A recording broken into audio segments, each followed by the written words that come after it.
Assembly ఎన్నికల్లో ఎందుకు ఓడిపోయిందని మీ party గుర్తించింది? బీఆర్ఎస్ పార్టీ ఓడిపోలేదు, కాంగ్రెస్ కూడా గెలవలేదు. మాలో క్యాడర్ మాత్రమే గెలిచింది, లీడర్ ఓడింది. ఇది కాంగ్రెస్ పార్టీ గెలుపు కాదు, అది బీఆర్ఎస్ ఓటమి కూడా కాదు. కాంగ్రెస్ వేవ్ ఉంటే హైదరాబాద్ చుట్టుపక్కల ఒక్క ఓటు రాలి, వచ్చినటువంటి 3-4 జిల్లాలలో మాత్రమే వచ్చింది. స్వీప్ అది కూడా. ఇది వేవ్ కాదు, వాళ్ళ గెలుపు కాదు.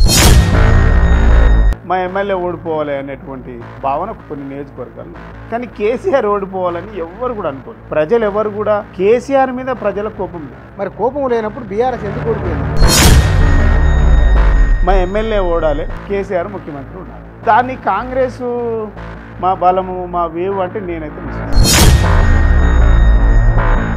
ఉద్యమ పునాదుల మీద పార్టీ మొదలైంది. ఇలా ఓడిపోయినామని చెప్పేసి తట్టపర కిందేసే పరిస్థితి లేదు. ఉద్యమ పార్టీ కాదు, ఫక్తు రాజకీయ పార్టీ అని కేసీఆర్. ఉద్యమ పార్టీ అయిపోయింది, దాని ఉద్యమ పార్టీ సంగతి అయింది. ఫైటింగ్ స్పిరిట్ మాకే ఉంది. 32 మెడికల్ కాలేజీల కంటే 32 యూట్యూబ్ ఛానల్ ఉంటే బాగుండేది అని కేటీఆర్ గారు అన్నటువంటి మాట.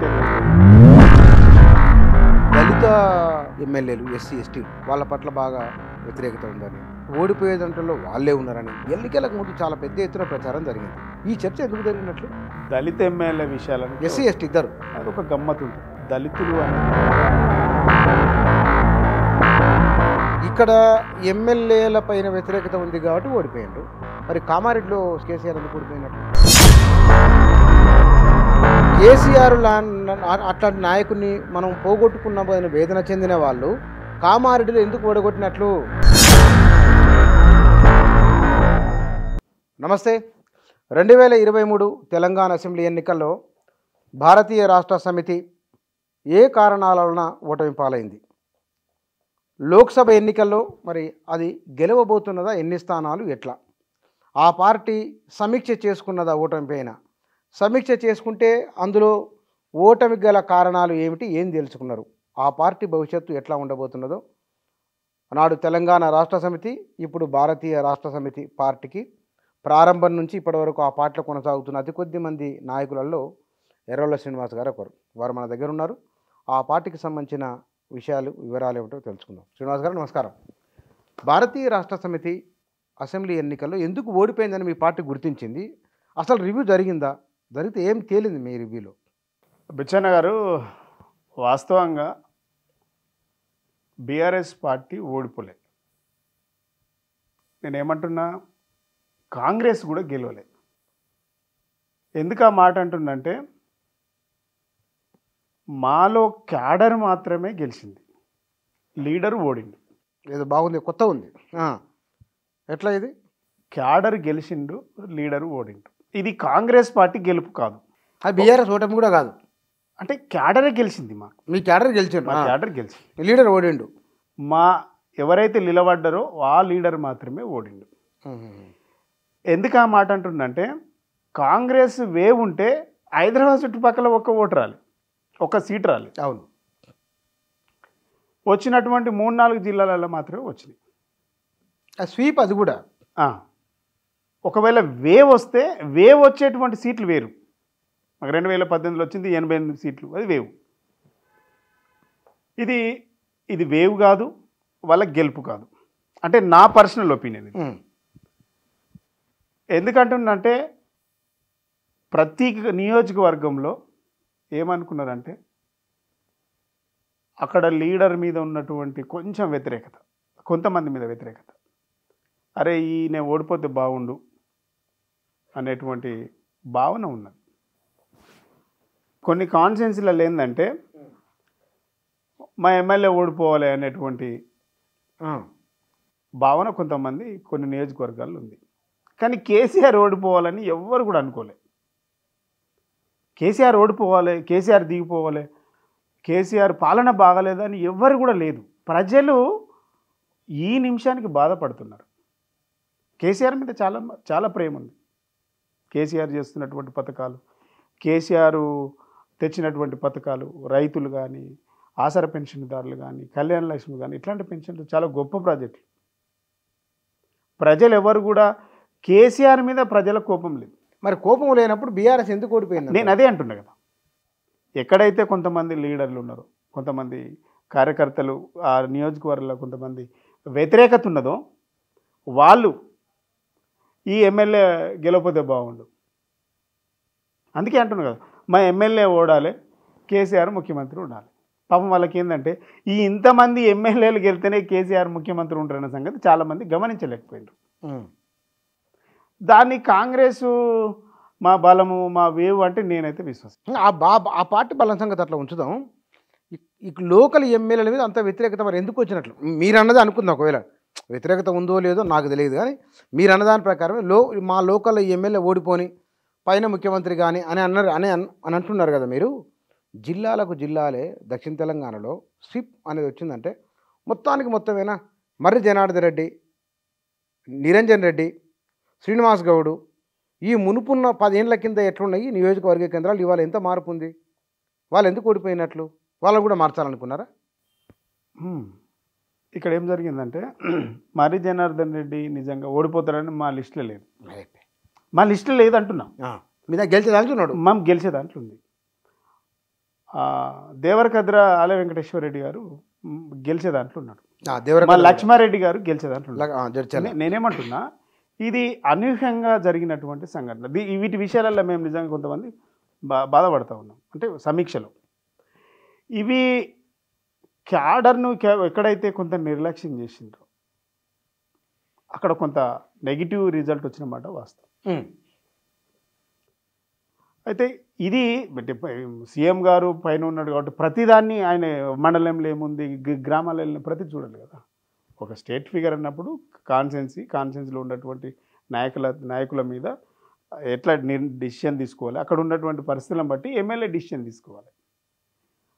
దాంట్లో ఎక్కడైతే కార్యకర్తలు ఎవరైతే కొంచెం నెగిటివ్ వాళ్ళని ఎక్కువగా అది చేసుకోలేకపోయినరు అక్కడ కొద్దిగా నెగిటివ్ రిజల్ట్ వచ్చింది. అందుకే నేను అన్నా, మా క్యాడరు గెలిచింది, లీడరు ఓడిండు, పార్టీ ఓడలే.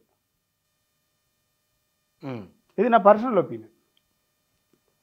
ఎందుకంటే కేసీఆర్ గారి అద్భుతమైనటువంటి నిర్ణయాల వల్ల అసలు ఈ దేశానికి ఒక మోడల్గా మనం వెళ్తూ ఉన్నాం.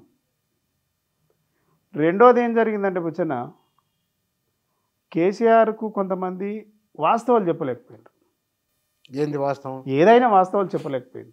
కానీ మీలాంటి వాళ్ళ దగ్గర ఉండాలన్నా ఎవరైనా సరే అక్కడ ఎవరైతే కొంతమందికి ఉంటుంది, ఎవరైనా వాస్తవాలు చెప్పలేకపోయారు. భయపడరా? భయపడడానికి కానీ సందర్భం. ఎందుకంటే అక్కడ ఉన్నటువంటి ఆఫీసర్లు కావచ్చు, ఉన్నటువంటి నాయకులు కావచ్చు, తప్పుతో పట్టించారు. దానివల్ల ఇప్పుడు పార్టీకి నష్టం జరిగింది అంటున్నాను నేను. అధికార యంత్రాంగం డెఫినెట్గా సార్ గైడ్ లైన్స్ను కరెక్ట్గా పాటించి వాస్తవాలను చెప్పే ప్రయత్నం చేస్తే డెఫినెట్గా మనం సక్సెస్ అవుతాం. సరే, గెలుపు ఓటములు ప్రజాస్వామ్య వ్యవస్థలో ఖచ్చితంగా మనం తీసుకోవాలి. మా పార్టీ మొదలైందే ఉద్యమ పునాదుల మీద పార్టీ మొదలైంది. ఇలా ఓడిపోయినామని చెప్పేసి తట్టపార కిందేసే పరిస్థితి లేదు. మీకైతే తెలుసు 2001 నుంచి 2023 వరకు పార్టీలో డెఫినెట్గా ప్రజల పక్షాన ఉంటాం. ప్రజల కోసం రాజకీయ పార్టీ అని కేసీఆర్ అన్నారు. అదే ఓకేనే, భక్తు రాజకీయ అయిపోయింది. అయినా కూడా అయింది. రాజకీయ పార్టీ ఏమంటున్నా, ఫైటింగ్ స్పిరిట్ మాకే ఉంది. అది అన్నా కూడా ఫైటింగ్ స్పిరిట్కి మాకు మాత్రమే ఎక్కువ ఉంటుంది అంటున్నా. పొలిటికల్ పార్టీ పక్తు అయినా కూడా మళ్ళీ ఈ నిమిషానికి చలో అంటే లేచేది మా పార్టీ, మా కార్యకర్తలే. డెఫినెట్గా లేస్తారు. ఏమంటున్నా, మేము గెలిచినప్పుడు పొంగిపోలేదు, ఓడినప్పుడు కుంగిపోం. ఏదైనా మా మంచిగా జరిగింది అనుకుంటాం, సరిదిద్దుకుంటాం, లోపాలు సరిదిద్దుకుంటాం. డెఫినెట్గా మళ్ళీ మేము ముందటికి వెళ్తాం. ఎన్నిసార్లు ఓడిపోలే, ఎన్నిసార్లు రాజీనామా చేయలే, ఎన్నిసార్లు గెలవలేదు. ప్రతి ఓటమి ఒక గుణపాఠం ఉంటుంది. కానీ మొత్తమే బీఆర్ఎస్ వాస్తవానికి ఏ మాట మాట్లాడుకుందాం, 32 మెడికల్ కాలేజీల కంటే 32 యూట్యూబ్ ఛానళ్ళు ఉంటే బాగుండేది అనే ప్రశ్న, అది సమర్థనీయమేనా, సరిపోయిందా? నేనేమంటున్నా, జనానికి 33 మెడికల్, కేటీఆర్ గారు అన్నటువంటి మాట ఏంటంటే, మేము ప్రజా శ్రేయస్సు కోసం 32 మెడికల్ కాలేజీలు కట్టినాం. కానీ కొంతమంది ఏం చేసి తెలుసా, మేము తర్వాత చాలా విషయాలు మాట్లాడుకుంటాం, మీలాంటి వాళ్ళతో ఆప్తులతో మాట్లాడుకున్నప్పుడు కొంతమంది ఓడించడానికే యూట్యూబ్ ఛానల్స్ పెట్టుకొని పనిచేసిరు అంటున్నా. ఆ లైన్లో మాట్లాడి అలా ఎందుకు గుర్తులేకపోయింది? అరే యూట్యూబ్ ఛానల్స్ కొంతమంది బీఆర్ఎస్ పార్టీని ఓడించాలి, కొంతమంది, అందరూ అంటలేదు, కొంతమంది అదే పని యూట్యూబ్ ఛానల్స్ పెట్టుకొని మనతోనే ఉంటూ మన దగ్గరే ఉంటూ కొంతమంది మనకు మంచి సలహాలు ఇస్తుంటారు, కొంతమంది పార్టీ పైన ప్రభుత్వం పైన నెగిటివ్ ప్రోపగండా చేసిండు. అది గమనించలేకపోయినాం మేము. ఓహో, ఆ సర్కిల్లో ఉన్న వాళ్ళే. ఆ సర్కిల్ అని కాదు, ఓవరాల్గా మన సర్కిల్ అని కాదు, ఓవరాల్గా రకరకాల వ్యక్తులు వస్తుంటారు పోతుంటారు కదా, సింపథైజర్ ఉంటారు, బయట ఉంటారు లోపల ఉంటారు. కానీ నీ లోపల ఉన్న భావన ఎట్లా తెలుస్తుంది? ఇలా 32 కాలేజీలు మెడికల్ కాలేజీలు పెడితే జనానికి ఎక్కలేదు అంటే మరి ఏం చేయాలి? మరి యూట్యూబ్లు పెట్టుకోవాలన్నా? యూట్యూబ్లు పెట్టి ప్రచారం చేస్తాం. రెండోది, కేసీఆర్ గారు ఇచ్చినటువంటి పథకాలు మేము ఇంకా కింది స్థాయికి తీసుకుపోవాల్సి ఉండే, ఇంకా కిందికి తీసుకుపోవాలి. తెలియంది వరకు తీసుకుపోవడానికి ఇంకా తీసుకెళ్ళాలి. అంటే ఊళ్ళో ఉన్న వాళ్ళు మేము అనుకున్నంత పథకాలంటే కళ్యాణ లక్ష్మి తెలుసు, అందరికీ తెలుసు, రీచ్ అయింది పబ్లిక్. పెన్షన్లు రీచ్ అయినాయి పబ్లిక్. రైతు బంధు, రైతు బీమా రీచ్ అయింది పబ్లిక్. ఇంకేం తీసుకుపోతారు? ఎక్కడ తీసుకుపోతారు? ఇంకా రీచ్ అయి ఉన్నాయి. ఇక రీచ్ అయినా కూడా ప్రతిరోజు లైవ్లో పెట్టాలి, ప్రతిరోజు ఒక అంశాన్ని లైవ్లో పెట్టాలి. ఈరోజు న్యూస్ పేపర్, రేపటి వేస్ట్ పేపర్ అంటున్నాం కదా, ప్రతిరోజు చర్చ జరగాలి. అంటే నా ఫీలింగ్ మనం అనుకున్నంత ఇంకా చర్చ పెట్టలేదేమో అనుకుంటున్నాను. ఇంకా చర్చ పెట్టాలి. కేసీఆర్ గారి ఆలోచన విధాన్ని ఎప్పటికప్పుడు మనం కింద ప్రతిరోజు లైవ్లో పెట్టాలి. ప్రతిపక్షాలు ఇచ్చేటువంటి కుట్రలు, వాళ్ళు చేస్తున్నటువంటి గ్లోబల్ అబద్ధాలను తిప్పికొట్టాల్సి ఉండేనేమో. ఇదొక అంశం, నా పర్సనల్ అంశం. ఇది దీనికి సమాధానం కావాలి నాకు. దళిత ఎమ్మెల్యేలు, ఎస్సీ ఎస్టీలు వాళ్ళ పట్ల బాగా వ్యతిరేకత ఉందని, ఓడిపోయేదంటలో వాళ్ళే ఉన్నారని ఎన్నికలకు ముందు చాలా పెద్ద ఎత్తున ప్రచారం జరిగింది. బహుశా ఇవాళ బీఆర్ఎస్, రేపు కాంగ్రెస్ కూడా జరగవచ్చు, తెలియదు. అది చూద్దాం మరి ఏం జరుగుతుందో భవిష్యత్తులో. ఈ చర్చ ఎందుకు జరిగినట్లు? కారణం ఏమిటి? దీనికి ఏమైనా కారణాలు ఉన్నాయా? ఇప్పుడు దళిత ఎమ్మెల్యే విషయాలను ఎస్సీ ఎస్టీ ఇద్దరు, ఎస్సీ ఎస్టీ అటు సామాజిక కోణంలో అదొక గమ్మత్తు ఉంటుంది. ఎందుకనంటే దళితులు అనేది అణచివేత వ్యవస్థ, గిరిజనులు, దళితులు. కాన్స్టిట్యున్సీలో ఏం జరుగుతుందంటే నేను గమనించిన కాడికి కాన్స్టిట్యున్సీలో కొంతమంది లీడర్లకు నచ్చకపోతే వాడి మీద ఎంబడే నెగిటివ్ ప్రొపగండా చేయడం.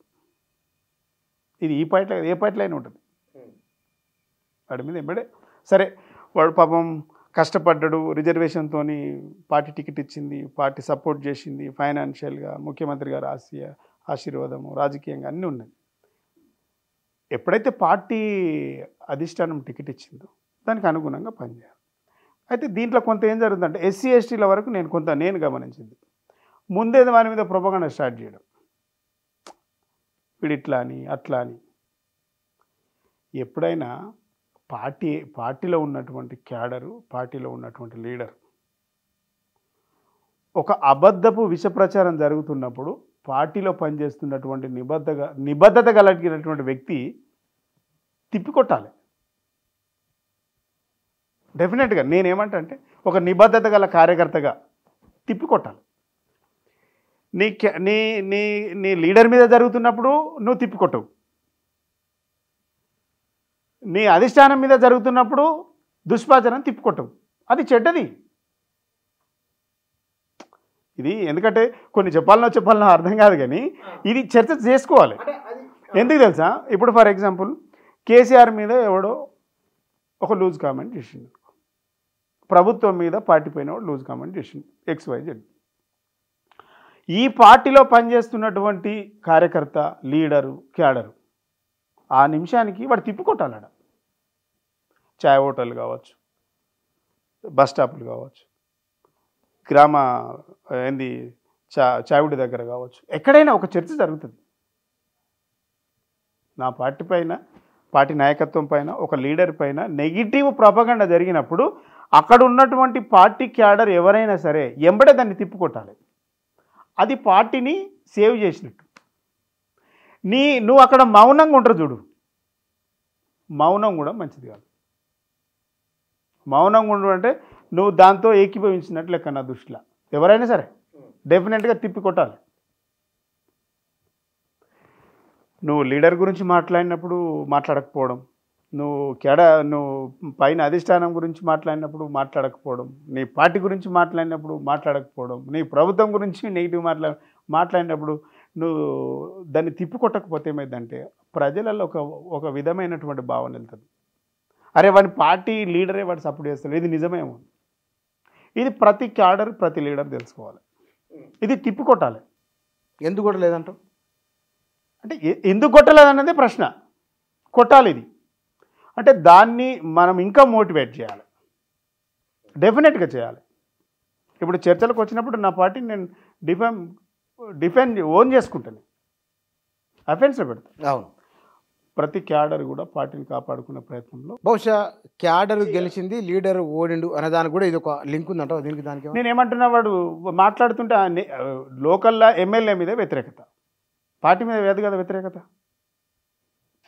పార్టీ మీద కాదు వ్యతిరేకత, నీ లీడర్ మీద నీకు వ్యతిరేకత.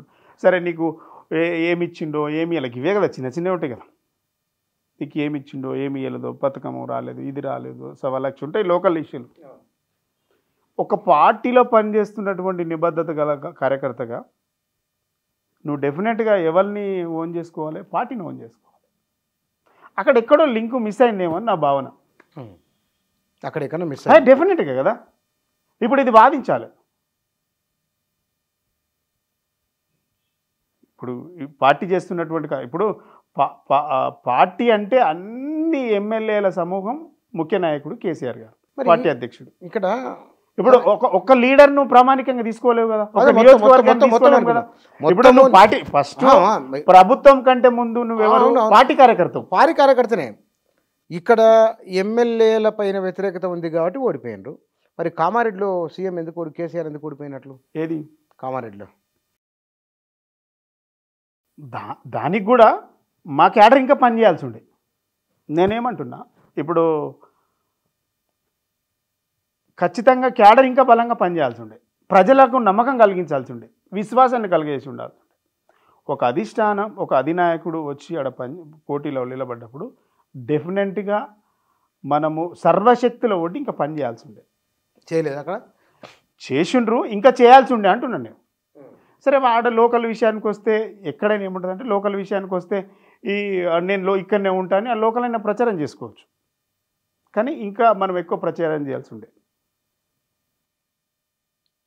లోక్సభ ఎన్నికలకు సంబంధించిన ప్రచారం, లోక్సభ ఎన్నికల్లో అనుసరించిన వ్యూహం, వీటిపైన బీఆర్ఎస్ ఏం చర్చ జరుగుతున్నది? లోక్సభ విషయాలకు వస్తే కూడా డెఫినెట్గా పార్టీలో ఇదంతా 3 తారీఖు నుంచి రివ్యూ పెట్టుకుంటారు. యాక్చువల్గా పెట్టాల్సి ఉండే, కేసీఆర్ గారు హెల్త్ బాగాలేకపోవడం వల్ల కొంత ఆలస్యమైంది. డెఫినెట్గా పెట్టుకుంటాం. పార్టీని జనవరి మొదటి వారం పెట్టుకుంటాం. ప్రతి నియోజకవర్గాల తీరుగా సమన్వయం చేసుకుంటాం. కార్యకర్తలు కేటీఆర్ గారు, హరీష్ రావు గారు, కేసీఆర్ గారి డైరెక్షన్లో నడుస్తుంటాం. ఎన్ని రావు డెఫినెట్గా మ్యాక్సిమం సీట్లు గెలవడానికి ప్రయత్నం. ఎందుకు తెలుసా, ఇలా సంఖ్య చెప్పలేను నేను, కానీ ఈరోజు కేసీఆర్ గారు ముఖ్యమంత్రి గారు లేరు అనేటువంటి విషయాన్ని చాలామంది క్యాడరు, ఓటరు చాలామంది జీర్ణించుకోలేకపోతూ ఉన్నారు. ఈ నెల రోజులలో చాలా పరిణామాలు వచ్చి, అరే కేసీఆర్ లాంటి నాయకుడిని మిస్ అయిపోయినాం అంటే, ఒక పార్టీకి సంబంధం ఉండదు, అసలు పార్టీకి రాజకీయాలకు సంబంధం లేని వ్యక్తులు కింద మేము బయటకు వెళ్ళినప్పుడు మాట్లాడుతున్నప్పుడు వాళ్ళ ఫీలింగ్స్ చూస్తూ ఉంటే అర్థమవుతూ ఉన్నాయి. ఏమంటున్నారు మీ దగ్గర అంటే మా దగ్గర, అరే కేసీఆర్ లాంటి నాయకుడు ఉండాల్సి ఉండే, కేసీఆర్ని మనం అనవసరంగా మిస్ చేసుకున్నాం, ఈ లోకల్ లీడర్ మీద కోపం మనం కేసీఆర్ మీద చూపించుకున్నాం. చాలా మంది ఊహించుకోలేదు. ప్రాబ్లం అంతా ఎక్కడ వస్తుందంటే బీఆర్ ఎంపీ ఎలక్షన్ మళ్ళీ అదే ప్రశ్న మళ్ళీ అక్కడనే వస్తున్నారు. కేసీఆర్ అట్లాంటి నాయకుడిని మనం పోగొట్టుకున్న వేదన చెందిన వాళ్ళు కామారెడ్డిలో ఎందుకు ఓడగొట్టినట్లు? దాన్ని ఎట్లా డిఫైన్ చేస్తున్నారు? నేను అదే అంటున్నా కదా, నేను కామారెడ్డిలో అయినా కూడా ప్రతి ఒక్కరు కూడా, నేను ఏమంటున్నా, ప్రతి ఒక్కరు కూడా కేసీఆర్ గెలవాలనే ఓటేసిండ్రు. ఎక్కడో చిన్న లాజిక్, నేను ఏమంటున్నా చిన్న లాజిక్, మనకు పోయింది కూడా తక్కువ సంఖ్యనే, చిన్న లాజిక్. వెనకటికి సామెత ఉంది, చిన్న పామైనా పెద్ద కర్రతో కొట్టాల్సి, ఆ స్ట్రాటజీలో కొట్టాల్సి ఉండే అంటున్నాను. బహుశా అతి విశ్వాసం కావచ్చు, గెలుస్తాం, డెఫినెట్గా గెలుస్తాం, కేసీఆర్ నిలబడ్డ తర్వాత అరే గెలవమా అనేటువంటి భావన ఉండొచ్చు. అయినా కూడా ప్రతి ఓటర్ని టచ్ చేయాల్సిందే, చేసి ఉండొచ్చు, నేను చేయలేదన్న, చేసి ఉండొచ్చు. చివరి ప్రయత్నం వరకు మనం ప్రయత్నం చేయాల్సిందే. ఏదైనా మళ్ళీ ప్రజలు ఇచ్చినటువంటి తీర్పును గౌరవిస్తాం, అది వేరే విషయం. కానీ మన ప్రయత్నంలో లోపం ఉండకూడదు అనేటువంటి నా భావన. అక్కడ చేసిన వాళ్ళు నేను చేయలేదనట్లేదు, అరే వాళ్ళు ఏం చేయకపోవడం వల్లనే ఇన్ని ఓట్లు వచ్చినాయని కూడా అన్నాను. కానీ చివరి వరకు మనం కనుక ఎఫర్ట్ ఇంకా బాగా పెట్టుంటే బాగుండదేమో నా అభిప్రాయం. ఈ జనరల్గా ఏముంటుంది, కేసీఆర్ గారు నిలబడ్డాక డెఫినెట్గా గెలుస్తాం, దీంట్లో ఏముంటుంది చర్చ. ఎందుకంటే 2001 నుంచి కేసీఆర్ గారు ఎక్కడ నిలబడ్డా గెలిచిండు. జనరల్ ఏంటంటే దాని మీద ఒక భరోసా, కేసీఆర్ గెలుపు మీదనే ఒక భరోసా ఉంటుంది. ఆ భరోసా గెలుస్తున్నాంలే అనేటువంటి భావన ఉండొచ్చు. దీంట్లో ఇంకోటి ఏముంటుంది బిచ్చాను అంటే, లోకల్కి వచ్చేసరికి సింపతి గేమ్ అవుతుంది. అరే ఆయన 2 సార్లు నిలబడ్డాడు, ఈ సీట్లలో చాలామంది ఎట్లా గెలిచి తెలుసా, ఇప్పుడు నల్లగొండ కానివ్వండి, కరీంనగర్ కానివ్వండి, ఇట్లాంటి జిల్లాలకు వస్తే నీకు ఎక్కువ సీట్లు ఏంటంటే 2-3 సార్లు ఓడిపోయినారు, ఆ సింపతి మీద గెలిచిన సీట్లు ఎక్కువ ఉన్నాయి. కానీ కొందరు ఎమ్మెల్యేలకు ఖర్చులకు కూడా, ఉదాహరణకు మదిరలో లింగాల కమలరాజు అంటే ఆయన పేరు, మదిర బట్టి కాంగ్రెస్ అయితే లింగాల కమలరాజు బీఆర్ఎస్ నుంచి ఎమ్మెల్యేగా పోటీ చేశారు ఖమ్మం జిల్లాలో.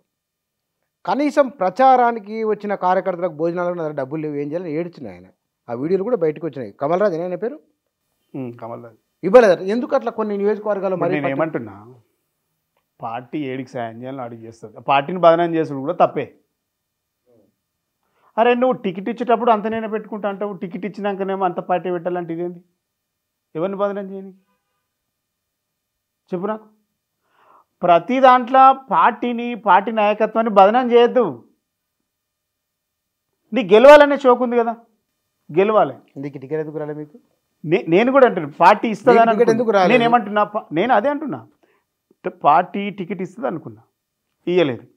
ఆయననే అలిగి పనిలే కదా. ఈ నిమిషానికి కూడా నేను డెఫినెట్గా పార్టీ కోసమే కొట్లాడతా, పార్టీ కోసమే మాట్లాడతా. That is my commitment. ఇవాళ నాకు ఇయ్యలేదు, నేను పని చేయను అనలే కదా. ఎస్, పార్టీ ఏడ చూపిస్తాడు పోయి పని చేసిన. ఇట్లాంటి ప్రపగండ మంచిది కదా అంటున్నాను నేను. ఇది ప్రపగండ మంచిది కాదు. నేను సంగారెడ్డిలో పెట్టిరు, సంగారెడ్డి నా శయశక్తిలో పనిచేసి ఓడించినాం కదా. అరే పార్టీ మీద నెట్టేసి నాకు సపోర్ట్ చేయలే కాబట్టి నువ్వు ఓడిపోయినా. నువ్వు గెలవాలనుకున్నప్పుడు, రంగంలో దిగినప్పుడు నేను శయశక్తిలో పార్టీ ఇంత సపోర్ట్ చేస్తుంది. నువ్వు ఒక్క పార్టీ మీద ఎందుకు డిపెండ్ కావాలి? పార్టీ ఇచ్చేకాడికి సపోర్ట్ చేసింది. ఆల్టర్నేటివ్ నీ దగ్గర ఆన్సర్ ఉండాలి కదా, ఆల్టర్నేటివ్ నీ దగ్గర వే ఉండాలి కదా, ఆల్టర్నేటివ్ సోర్స్ చూడాలి కదా. అంటే ఇది కూడా ప్రతి వాళ్ళు కూడా పార్టీని బ్లేమ్ చేయడం, పార్టీ నాయకత్వాన్ని బ్లేమ్ చేయడం, ఇది కూడా మంచిది కాదు. చాలా విశాల అభివృద్ధి అంతా మీరు బాగా అర్థం ఎందుకు చేసుకోవద్దు. అరే మీరు మొదటి నుంచి పార్టీ ప్రారంభం గురించి మీరు ప్రతిదీ పార్టీ ఎట్లా ఏదైతే చెప్పు. ఇప్పుడు ఆయనకు నాకు తెలిసి, ఇప్పుడు ఆయన పర్సనల్గా నేను మళ్ళీ ఇది ఎటో పోగల, ఆయన ఏదైనా పర్సనల్గా ఉద్దేశించి అనట్లేదు, ఆయన ఒక్కరి విషయంలో మాట్లాడట్లేదు. ఎవరైనా పార్టీ, ఏ పార్టీ, రాజకీయ పార్టీ అయినా కొంతవరకు సపోర్ట్ చేస్తారు. మీరు కొన్ని నియోజకవర్గాల్లో 2 సార్లు 3 సార్లు పోటీ చేసింది అయినా అట్లా సానుభూతితో గెలిచిన అన్నారు కదా. లింగాల కమలరాజు కూడా 3వ సారి కూడా బట్టి మీద పోటీ చేయడం బీఆర్ఎస్ తరఫున, అవునా? ఆయన పట్ల సానుభూతి ఉన్నది, కానీ కొంత సహకరించిన బయటపడను ఏమో అని ఒక చర్చ కూడా జరిగింది. అది ఇప్పుడు ఏమంటుందంటే, ఇప్పుడు ఒకటే సానుభూతి ఉన్న దగ్గర ఏం పెట్టినోడు గెలిచిండు. మిగిలిన పార్టీలలో, కాంగ్రెస్ పార్టీలో ఏం పెట్టినోడు గెలిచిండు, గుర్తుపెట్టుకో. అదెట్లా క్యాలిక్యులేట్ చేస్తావు? అంటే ఇవన్నీ విషయాలు ఇవన్నీ విషయాలు కూడా పార్టీకి రుద్ది, పార్టీని బదనాం చేయడం, అధిష్టానాన్ని బదనాం చేయడం కూడా ఒక రకంగా తప్పే అంట నేను.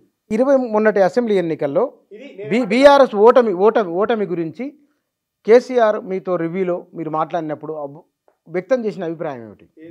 ఈ ఓటమికి ఎందుకు ఓడిపోయినట్లు ఏమన్నా పార్టీ అధినేత ఏమన్నా చెప్పిన మాట? ఇప్పుడు ఏముందే, చాలా వరకు రకరకాల అభిప్రాయాలు ఏముంటుందంటే ఇక ఓడిపోయిన తర్వాత 100 కారణాలు చెప్తారు. పార్టీ అధినాయకత్వం ఏమన్నది అంటున్నా. ఇప్పుడు అధినాయకత్వాన్ని ఇప్పుడు ఏముంటుంది, కొంతమందిని మార్చుకోవాల్సి ఉండే, నిజంగా అది ఉండనేమో అన్నటువంటి ఇదంతా చర్చ జరుగుతుంటుంది కదా.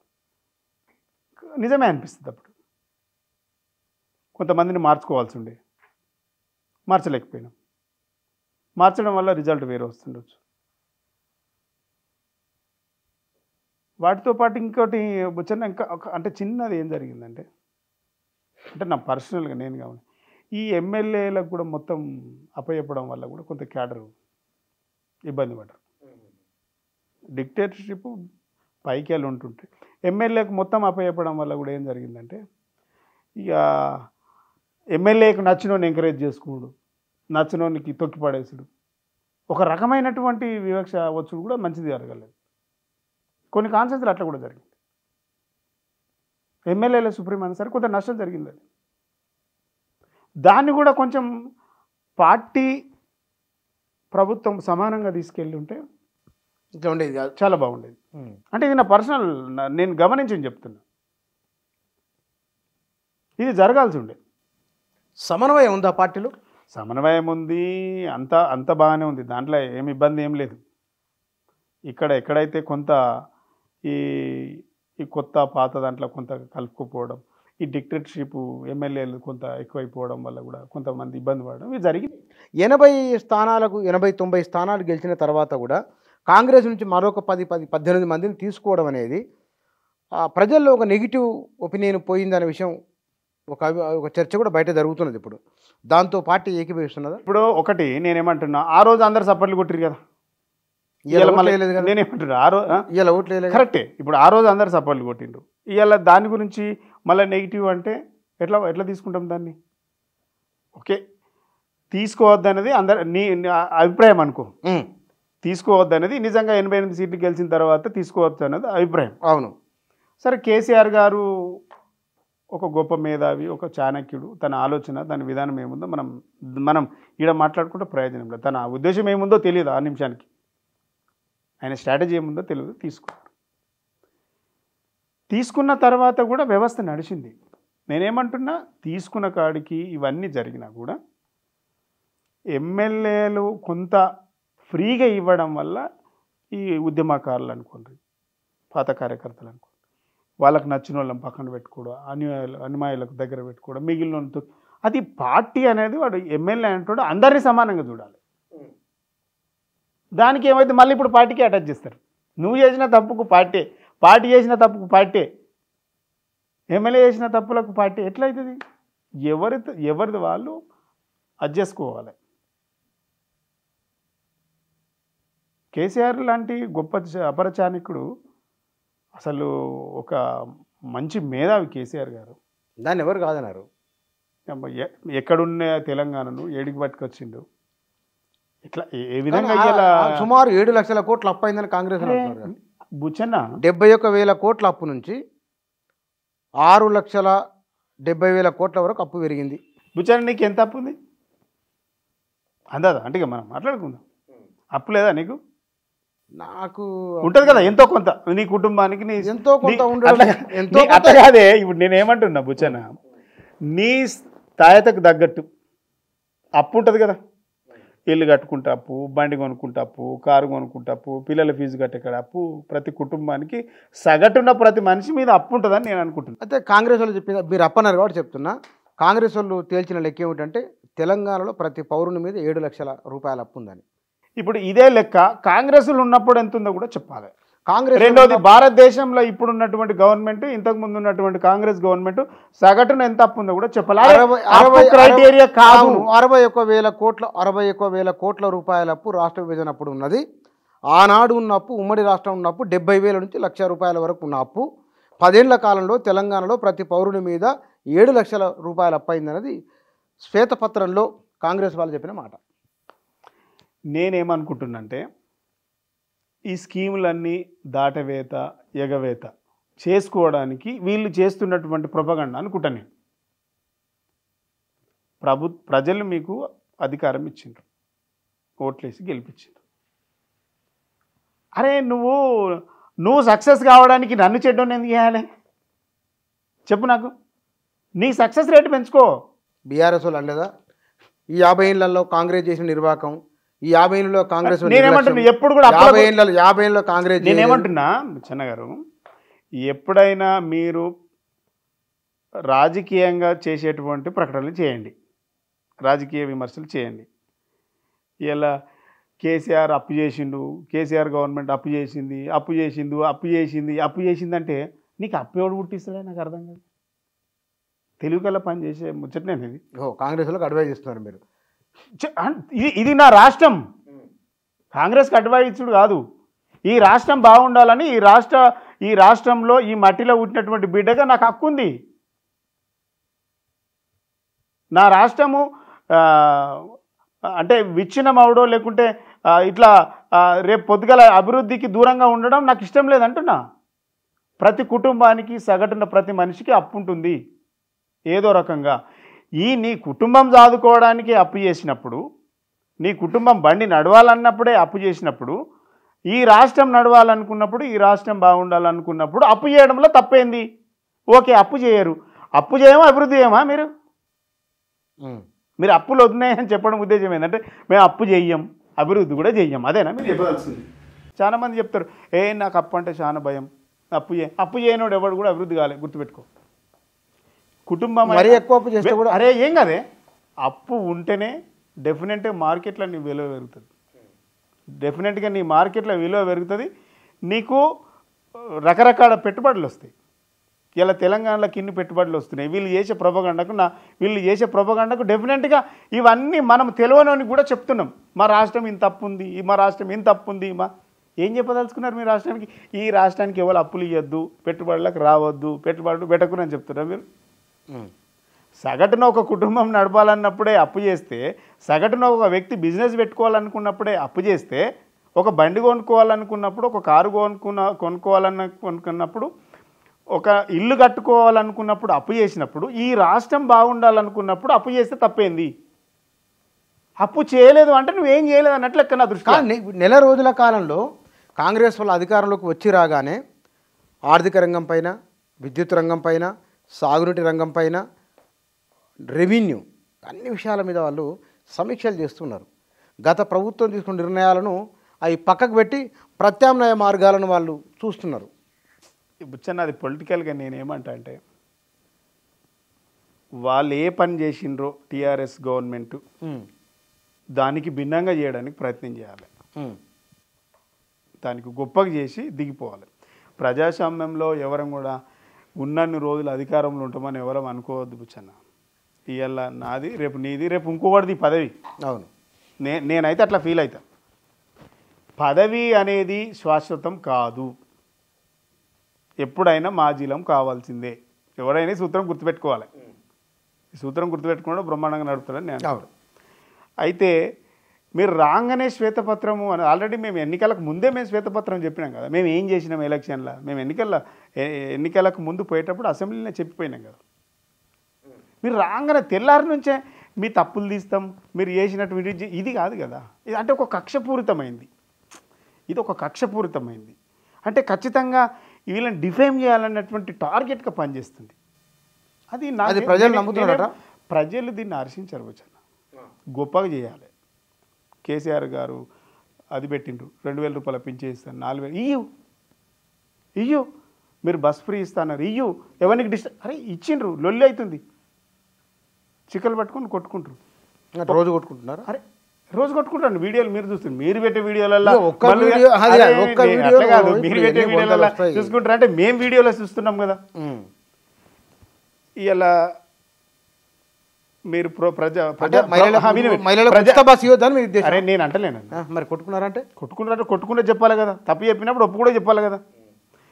ప్రజాపాలన ప్రోగ్రాం పెట్టిండ్రు అనుకో, ప్రజాపాలన ప్రోగ్రాం పెట్టి వెనకటికి కాంగ్రెస్ పాలన చెప్పులు లైన్లో పెట్టి మళ్ళీ చెప్పులు లైన్లోకి వచ్చినాయి.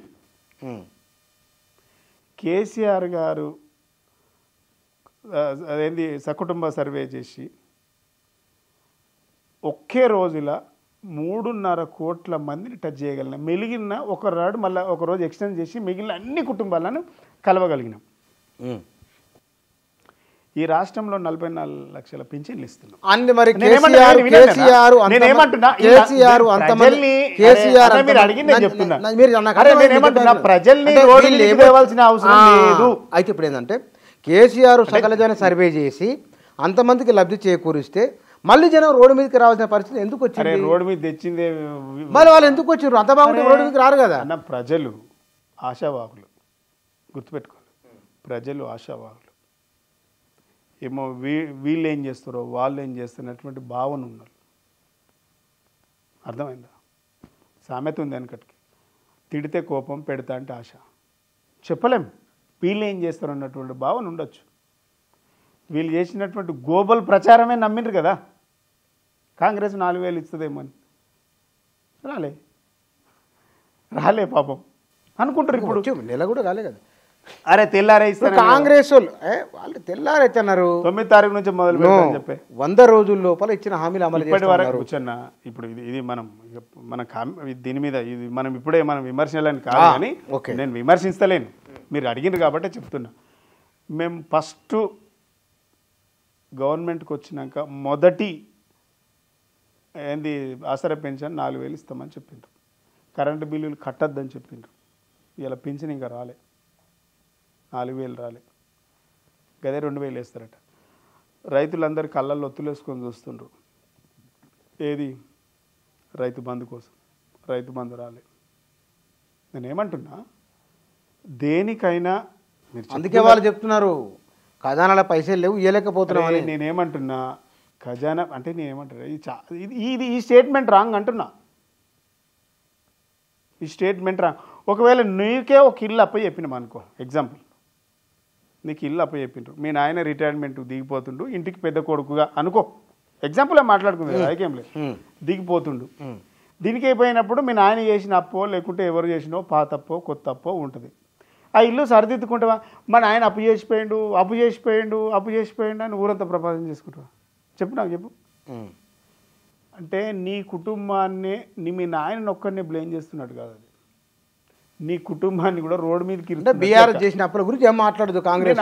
అప్పుల గురించి ఒకసారి మాట్లాడలేదు, అప్పులు ఉన్నాయని చెప్పినప్పుడు. వెనకటి కదా సినిమాలు ఉండే, మాటకు ముందు నాన్నగారు ఉన్న మాటకు వెనక నాన్నగారు అన్నట్టు, నువ్వు పొద్దున్న లేస్తే పడుకునేదాకా ఏ ప్రోగ్రామ్ అన్న పెట్టి అప్పుల గురించే చెప్పి ఈ రాష్ట్రాన్ని ఏం చేయదలుచుకున్నారు అని. అది తప్పు అంటున్నా. పొలిటికల్ విమర్శ తప్పు కాదు బిచ్చన్న, రాజకీయ విమర్శ తప్పు కాదు, చెప్పుండ్రి. కానీ మొత్తమే ఈ రాష్ట్రాన్ని దివాళి తీయొద్దని నా అభిప్రాయము. ఒకవేళ అరే నా సజెషన్ చెప్తున్నా, మీ సూచన బాగుంది. ఒకవేళ ఇప్పుడు కాంగ్రెస్ బీఆర్ఎస్ చేసిన అభివృద్ధిని గుర్తించలేదు, సోషల్ మీడియాలో ఒక అభిప్రాయం కూడా ఉంది, కేసీఆర్ ఓడిపోకుండా ఉంటే బాగుండేది కేసీఆర్ అనే మాట కూడా ఉన్నమాట వాస్తవం. కానీ ఇట్లా అనుకున్న వాళ్ళే అని ఓడగొట్టిరు, మళ్ళీ అది కూడా గమనించాలి. చాలా విచిత్రంగా ఉంది, దీన్ని విశ్లేషణ చేయాలి. లోక్సభ ఎన్నికల్లో ఈ సానుభూతి ఓట్లుగా మారుతుందా బీఆర్ఎస్కు? నా అభిప్రాయం అయితే డెఫినెట్గా మారుతుంది. ఎందుకనంటే చాలామంది అభిప్రాయంలో అరే కేసీఆర్ మా ఎమ్మెల్యే ఓడిపోతాడు అనుకున్నా, కానీ అసలు కేసీఆర్ ముఖ్యమంత్రి అవుతాడు కాకుండా పోతాడు అని అనుకోలే అన్నటువంటి భావన చాలామంది.